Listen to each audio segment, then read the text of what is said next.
আমি শুভ্র সাকিব আমন্ত্রণ জানাচ্ছি আমার প্রথম গল্প পাঠে। আজ পড়ব একটি ভিন্ন নির্মাণের গল্প, প্রেমেন্দ্র মিত্রের গল্প তেলেনোপোতা আবিষ্কার। চলুন শুরু করা যাক। শনি ও মঙ্গলই হবে বোধ হয়। যোগাযোগ হলেও তেলেনোপোতা আপনারাও একদিন আবিষ্কার করতে পারেন। অর্থাৎ কাজে কর্মে মানুষের ভিড়ে হাঁপিয়ে ওঠার পর যদি হঠাৎ দুদিনের জন্য ছুটি পাওয়া যায়, আর যদি কেউ এসে ফুসলানি দেয় যে কোনো এক আশ্চর্য সরোবরে পৃথিবীর সবচেয়ে সরলতম মাছেরা এখনো তাদের জলজীবনের প্রথম বর্ষিতে হৃদয় বিদ্ধ করবার জন্য উদ্গ্রীব হয়ে আছে, আর জীবনে কখনো কয়েকটা পুঁটি ছাড়া অন্য কিছু জল থেকে টেনে তোলার সৌভাগ্য যদি আপনার না হয়ে থাকে, তাহলে হঠাৎ একদিন তেলেনোপোতা আপনিও আবিষ্কার করতে পারেন। তেলেনোপোতা আবিষ্কার করতে হলে একদিন বিকেল বেলার পড়ন্ত রোদে মানুষের ঠাসাঠাসি একটা বাসে গিয়ে আপনাকে উঠতে হবে। তারপর রাস্তার ঝাঁকানির সঙ্গে মানুষের গুঁতো খেতে খেতে বাদ্রের গরমে ঘামে ধুলোয় ছটছটে শরীর নিয়ে ঘন্টা দুয়েক বাদে রাস্তার মাঝখানে নেমে পড়তে হবে আচমকা। সামনে দেখবেন নিচু একটি জলার মতো জায়গার উপর দিয়ে রাস্তার লম্বা সাঁকো চলে গেছে। তারই উপর দিয়ে বিচিত্র গড়গড় শব্দে বাসটি চলে গিয়ে ওধারে পথের বাঁকে অদৃশ্য হবার পর দেখবেন সূর্য এখনো না ডুবলেও চারদিকে ঘন জঙ্গলে অন্ধকার হয়ে এসেছে। কোন দিকে চেয়ে জনমানব দেখতে পাবেন না, মনে হবে পাখিরাও যেন সবহে সে জায়গা পরিত্যাগ করে চলে গেছে। একটা স্যাঁতস্যাঁতে ভিজে ব্যবসা আবহাওয়া টের পাবেন। মনে হবে নিচের জলা থেকে একটি ক্রূর কুণ্ডলিত জলীয় অভিশাপ ধীরে ধীরে অদৃশ্য ফনা তুলে উঠে আসছে। বড় রাস্তা থেকে নেমেই সেই ভিজে জলার কাছে গিয়ে দাঁড়াতে হবে আপনাকে। সামনে ঘন জঙ্গলের ভেতর দিয়ে মনে হবে একটা কাদা জলের নালাকে যেন কেটে রেখেছে। সেই নালার মতো রেখাও কিছু দূরে গিয়ে দুধারে বাঁশঝাড় আর বড় বড় ঝাঁকড়া গাছের মধ্যে হারিয়ে গেছে। তেলেনোপোতা আবিষ্কারের জন্য আরো দুজন বন্ধু ও সঙ্গী আপনার সঙ্গে থাকা উচিত। তারা হয়তো আপনার মতো ঠিক মৎস্যলুব্ধ নয়, তবু এ অভিযানে তারা এসেছে কে জানে আর কোন অভিসন্ধিতে। তিনজনে মিলে তারপর সামনের নালার দিকে উৎসুকভাবে চেয়ে থাকবেন। মাঝে মাঝে পা ঢুকে মশাদের ঘনিষ্ঠতায় বাধা দেওয়ার চেষ্টা করবেন এবং সপ্রশ্ন দৃষ্টিতে ওর মুখের দিকে চাইবেন। খানিক বাদে পরস্পরের মুখ আর গণায়মান অন্ধকারে ভালো করে দেখা যাবে না। মশাদের ঐকতান আর তীক্ষ্ণ হয়ে উঠবে। আবার বড় রাস্তায় উঠে ফিরতে কোনো বাসের চেষ্টা করবেন কিনা যখন ভাবছেন, তখন হঠাৎ সেই কাদা জলের নালা যেখানে জঙ্গলের মধ্যে হারিয়ে গেছে, সেখান থেকে অপরূপ একটি শ্রুতি বিস্ময়কর আওয়াজ পাবেন। মনে হবে জঙ্গল থেকে কে যেন অমানুষিক এক কান্না নিংড়ে নিংড়ে বার করছে। সেই শব্দে আপনারা কিন্তু প্রতীক্ষায় চঞ্চল হয়ে উঠবেন। প্রতীক্ষাও আপনাদের ব্যর্থ হবে না। আবছা অন্ধকারে প্রথম একটি ক্ষীণ আলো দুলতে দেখা যাবে ও তারপর একটি গরুর গাড়ি জঙ্গলের ভেতর থেকে নালা দিয়ে ধীরে মন্থর দোদুল্যমান গতিতে বেরিয়ে আসবে। যেমন গাড়িটি তেমনি গরুগুলি। মনে হবে পাতালের কোনো বামনের দেশ থেকে গরুর গাড়ির এই সংক্ষিপ্ত সংস্করণটি বেরিয়ে এসেছে। বৃথা বাক্য ব্যয় না করে সেই গরুর গাড়ির চই এর ভেতরে তিনজন কোনো রকমে প্রবেশ করবেন ও তিন জোড়া হাত ও পা এবং তিনটি মাথা নিয়ে স্বল্পতম স্থানে সর্বাধিক বস্তু কিভাবে সংস্থাপিত করা যায় সেই সমস্যার মীমাংসা করবেন। গরুর গাড়িটি তারপর যে পথে এসেছিল সেই পথে অথবা নালায় ফিরে চলতে শুরু করবে। বিস্মিত হয়ে দেখবেন ঘন অন্ধকার অরণ্য যেন সংকীর্ণ একটু সুড়ঙ্গের মতো পথ সামনে একটু একটু করে উন্মোচন করে দিচ্ছে। প্রতিটি মুহূর্তে মনে হবে কালো অন্ধকারের দেওয়াল বুঝি অভেদ্য, কিন্তু তবু গরুর গাড়িটি অবিচলিতভাবে ধীর মন্থর গতিতে এগিয়ে যাবে, পায়ে পায়ে পথে যেন ছড়িয়ে ছড়িয়ে। কিছুক্ষণ হাত পা ও মাথার যথোচিত সংস্থান বিপর্যস্ত হবার সম্ভাবনা বেশ একটু অস্বস্তি বোধ করবেন। বন্ধুদের সঙ্গে ক্ষণে ক্ষণে অনিচ্ছাকৃত সংঘর্ষ বাঁধবে। তারপর ধীরে ধীরে বুঝতে পারবেন চারিধারের গাঢ় অন্ধকারে চেতনার শেষ অন্তরীপটিও নিমজ্জিত হয়ে গেছে। মনে হবে পরিচিত পৃথিবীকে দূরে কোথাও ফেলে এসেছেন। অনুভূতিহীন কুয়াশাময় এক জগৎ শুধু আপনার চারিধারে। সময় সেখানে স্তব্ধ, স্রোতহীন। সময় স্তব্ধ, সুতরাং এই আচ্ছন্নতা কতক্ষণ ধরে যে থাকবে বুঝতে পারবেন না। হঠাৎ এক সময় উৎকট এক বাদ্য যন্ত্রণায় জেগে উঠে দেখবেন চইয়ের ভেতর দিয়ে আকাশের তারা দেখা যাচ্ছে। গাড়ির গাড়োয়ান থেকে সোৎসাহে একটি কেনেস তারা বাজাচ্ছে। কৌতূহলী হয়ে কারণ জিজ্ঞাসা করলে গাড়োয়ান নিতান্ত নির্বিকার ভাবে আপনাকে জানাবে একগে ওই শালার বাঘ খেদাতে।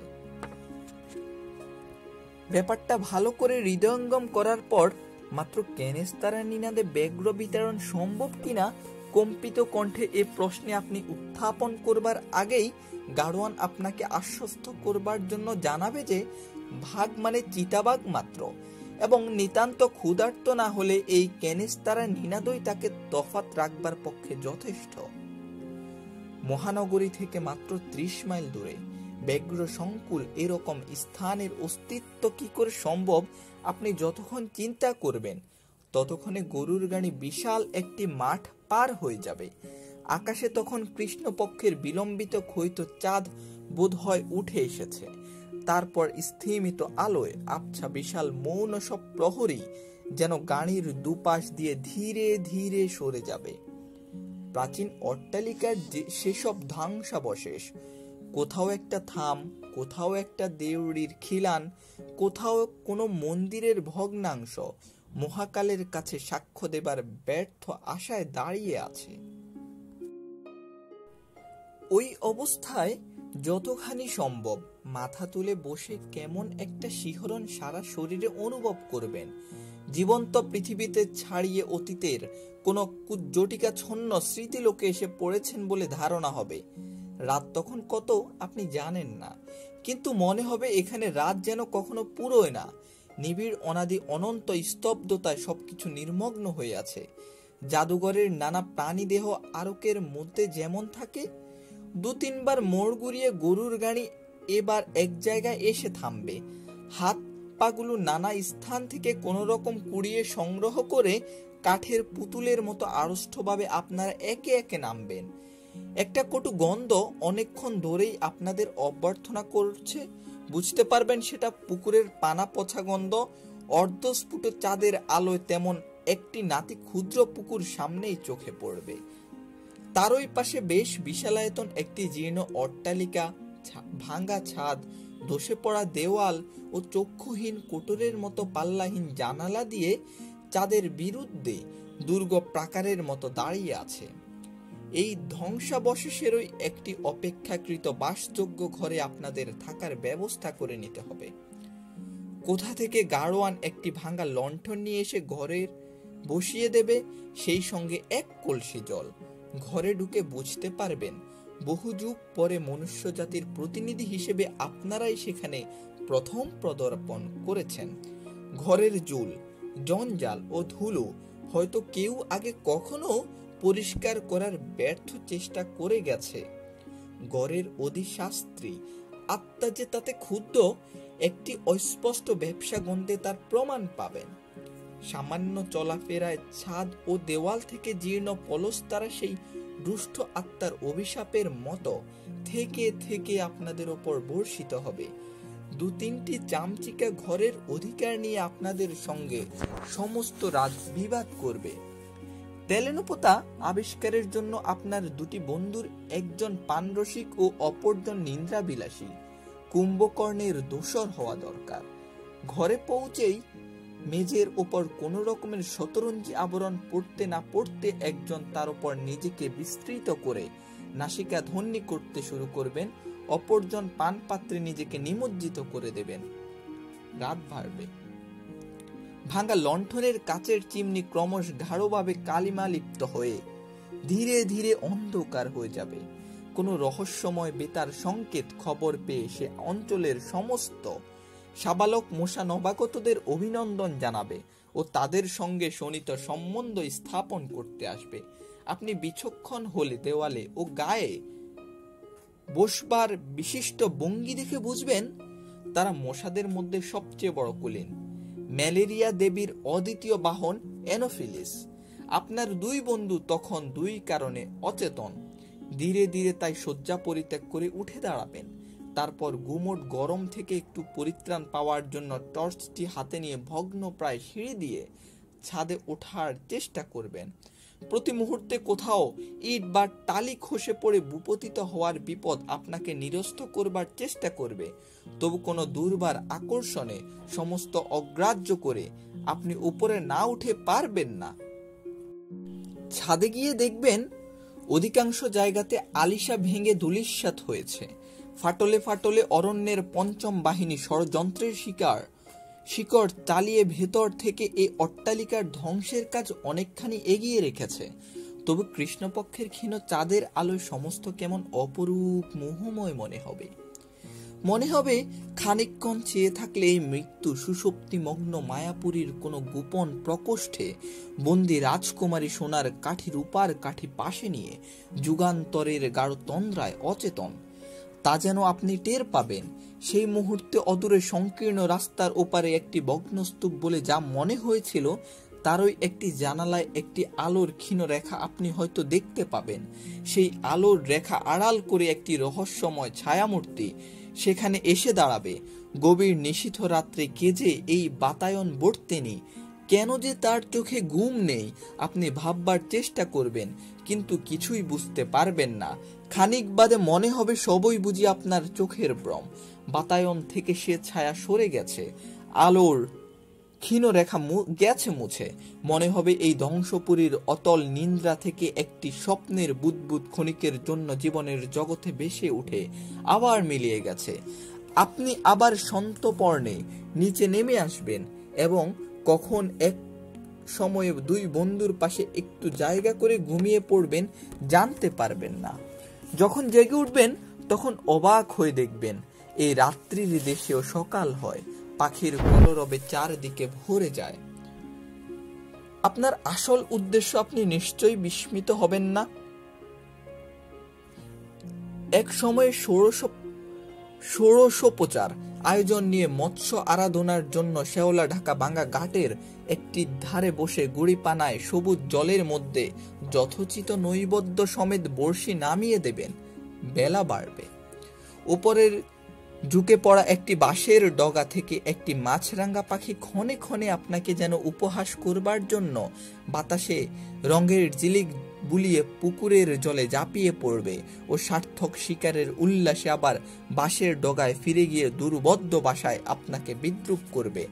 আপনাকে সমস্ত করে একটা মোটা লম্বা সাপ ভাঙা ঘাটের কোনো ফাটল থেকে বেরিয়ে ধীর অচঞ্চল গতিতে পুকুরটা সাঁতরে পার হয়ে ওদারে গিয়ে উঠবে। দুটো ফড়িং পাল্লা দিয়ে পাতলা কাচের মতো পাখা নেড়ে আপনার পাতনাটার ওপর বসবার চেষ্টা করবে ও থেকে থেকে উদাস গুঙ্গুর ডাকে আপনি আনমনা হয়ে যাবেন। তারপর হঠাৎ জলের শব্দে আপনার চমক ভাঙবে। নিথর জলে ঢেউ উঠেছে, আপনার চিপের পাতনা মৃত মন্দভাবে তাতে দুলছে। গাড় ফিরিয়ে দেখবেন একটি মেয়ে পেতলের একটি জকজকে গড়ার পুকুরের পানা ঢেউ দিয়ে সরিয়ে জল পড়ছে। মেয়েটির চোখে কৌতূহল আছে, কিন্তু গতিবিধিতে সলজ্জ আড়ষ্ঠতা নেই। সোজাসুজি সে আপনার দিকে তাকাবে, আপনার ফাতনা লক্ষ্য করবে, তারপর আবার মুখ ফিরিয়ে গোড়াটা কোমরে তুলে নেবে। মেয়েটি কোন বয়সের আপনি বুঝতে পারবেন না। তার মুখের শান্ত করুণ গাম্ভীর্য দেখে মনে হবে জীবনের সুদীর্ঘ নির্মম পথ সে পার হয়ে এসেছে। তার ক্ষীণ দীর্ঘ অপুষ্ট শরীরে দেখলে মনে হবে কৈশোর অতিক্রম করে যৌবনে উত্তীর্ণ হওয়া তার যেন স্থগিত হয়ে আছে। কলসি নিয়ে চলে যেতে যেতে ফিরে তাকিয়ে মেয়েটি হঠাৎ বলবে, বসে আছেন কেন? টান দিন। সে কণ্ঠ এমন শান্ত মধুর ও গম্ভীর যে এভাবে আপনা থেকে অপরিচিতের সঙ্গে কথা বলা আপনার মোটেই অস্বাভাবিক ঠেকবে না। শুধু আকস্মিক চমকে দরুন বিহব্বল হয়ে চিপে টান দিতে আপনি ভুলে যাবেন। তারপর ডুবে যাওয়া ফাতনা আবার বেশে উঠবার পর চিপ তুলে দেখবেন বড়শিতে টোপ আর নেই। একটু অপ্রস্তুত ভাবে মেয়েটির দিকে আপনাকে একবার তাকাতেই হবে। সেও মুখ ফিরিয়ে শান্ত ধীর পদে ঘাট ছেড়ে চলে যাবে, কিন্তু মনে হবে মুখ ফেরাবার চকিত মুহূর্তে একটু যেন দীপ্ত হাসির আভাস সেই শান্ত করুণ মুখে খেলে গেছে। পুকুরের ঘাটের নির্জনতার ভঙ্গ হবে না তারপর। ওপারের মাছরাঙ্গাটা আপনাকে লজ্জা দেবার নিষ্ফল চেষ্টা ত্যাগ করে অনেক আগেই উড়ে গেছে।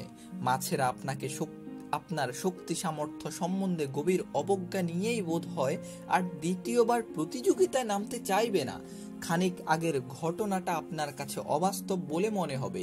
এই জনহীন ঘুমের দেশে সত্যি ওরকম মেয়ে কোথা আছে আপনি বিশ্বাস করতে পারবেন না। একসময় হতাশ হয়ে আপনাকে সাত সরঞ্জাম নিয়ে উঠে পড়তে হবে। ফিরে গিয়ে হয়তো দেখবেন আপনার মৎস্য শিকার নৈপুণ্যতার বৃত্তান্ত ইতিমধ্যে কেমন করে আপনার বন্ধুদের কর্ণগোচর হয়েছে। তাদের পরিহাসে ক্ষুণ্ণ হয়েই এ কাহিনী কোথায় তারা শুনলো জিজ্ঞাসা করে হয়তো আপনার পানরসিক বন্ধুর কাছে শুনবেন। কে আবার বলবে এইমাত্র যামিনী নিজের চোখে দেখে এলো যে। আপনাকে কৌতূহলী হয়ে যামিনীর পরিচয় জিজ্ঞাসা করতেই হবে। তখন হয়তো জানতে পারবেন যে পুকুরঘাটের সেই অবাস্তব করুণ নয়না মেয়েটি আপনার পানরসিক বন্ধুটির জ্ঞাতি স্থানীয়া। সেই সঙ্গে আরো শুনবেন যে দ্বিপ্রাহরিক আহারের ব্যবস্থাটা সে কার মতো তাদের ওখানেই হয়েছে। যে ভগ্ন স্তূপে গত রাত্রে ক্ষণিকের জন্য একটি ছায়ামূর্তি আপনার বিস্ময় উৎপাদন করেছিল, দিনের রূঢ় আলোয় তার শ্রীহীন জীর্ণতা আপনাকে অত্যন্ত পীড়িত করবে। রাত্রির মায়াবরণ সরে গিয়ে তার নগ্ন ধ্বংসমূর্তি এত কুৎসিত হয়ে উঠতে পারে আপনি ভাবতেই পারেননি। এইটি যামিনীদের বাড়ি জেনে আপনি অবাক হবেন। এ বাড়ির ওই একটি ঘরে আপনাদের হয়তো আহারের ব্যবস্থা হয়েছে, আয়োজন যৎসামান্য হয়তো যামিনী নিজেই পরিবেশন করেছে।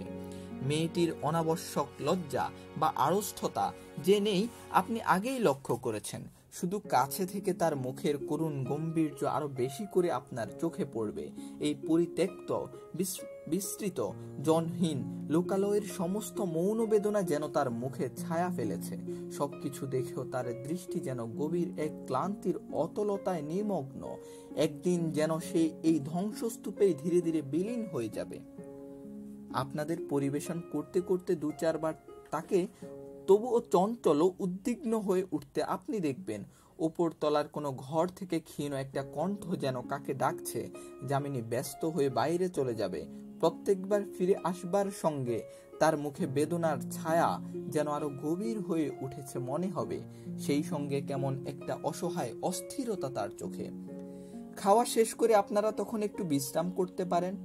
অত্যন্ত দ্বিধাবরে কয়েকবার ইতস্তত করে সে যেন শেষে মরিয়া হয়ে দরজা থেকে ডাকবে, একটু শুনে যাও মনিদা। মনিদা আপনার সেই পান রসিক বন্ধু।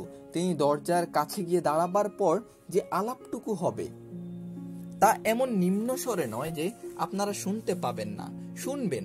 যামিনী অত্যন্ত কাতর স্বরে বিপন্নভাবে বলছে, মা তো কিছুতেই শুনছেন না। তোমাদের আসার খবর পাওয়া অবধি কি যে অস্থির হয়ে উঠছেন কি আর বলবো। মনি একটু বিরক্ত স্বরে বলবে, ও সেই খেয়াল এখনো? নিরঞ্জন এসেছে ভাবছেন বুঝি? হ্যাঁ, কেবলই বলছেন। সে নিশ্চয়ই এসেছে, শুধু লজ্জায় আমার সঙ্গে দেখা করতে পারছে না। আমি জানি, তাকে ডেকে দে। কেন তুই আমার কাছে লুকোচ্ছিস? কি যে আমি করব ভেবে পাচ্ছি না। অন্ধ হয়ে যাবার পর থেকে আজকাল এত অধৈর্য বেড়েছে যে কোনো কথা বুঝলে বোঝেন না। রেগে মাথা খুঁড়ি এমন কাণ্ড করেন যে তখন ওর প্রাণ বাঁচানো দায় হয়ে ওঠে। এ তো বড় মুশকিল দেখছি।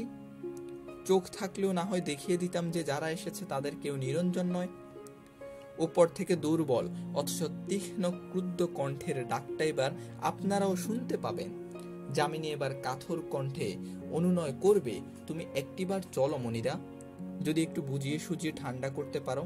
আচ্ছা তুই যামি আসছি। মনিরা এবার ঘরে ঢুকে নিজের মনেই বলবে, এ এক আচ্ছা জ্বালা হয়েছে। যা হোক, বুড়ির হাত পা পড়ে গেছে, চোখ নেই, তবু বুড়ি পণ করে বসে আছে, কিছুতেই মরবে না। ব্যাপারটা কি এবার হয়তো জানতে চাইবেন। মনি বিরক্তির স্বরে বলবে, ব্যাপার আর কি? নিরঞ্জন বলে ওর দূর সম্পর্কের এক ভনফোর সঙ্গে ছেলেবেলার যামিনীর সম্বন্ধ উনি ঠিক করেছিলেন।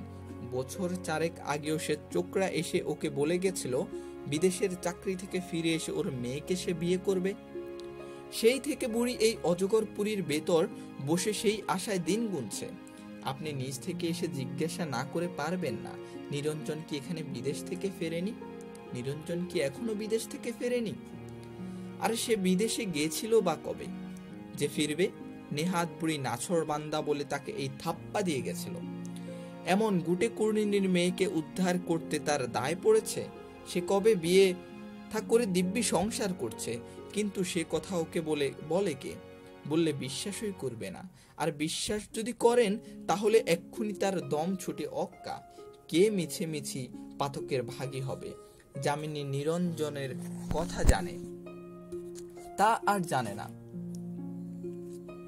কিন্তু মার কাছে বলবার উপায় তো নেই।